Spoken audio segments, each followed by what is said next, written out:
Hello বন্ধুরা, শুভ অক্ষয় তৃতীয়া। তা আজকে অক্ষয় তৃতীয়ার দিন তোমরা বাড়িতে কি রান্না করেছো সেটা কিন্তু কমেন্টে জানাবে। তা আমি অক্ষয় তৃতীয়ার দিন কি রান্না করেছি সেটাও দেখে নাও।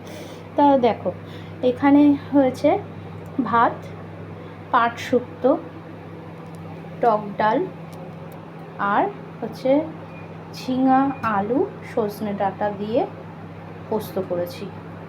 ঠিক আছে।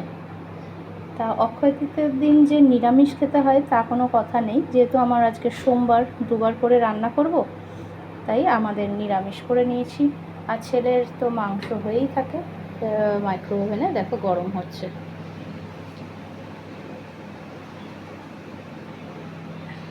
তা এই হচ্ছে আজকের অক্ষয় তৃতীয়ার রান্নাবান্না।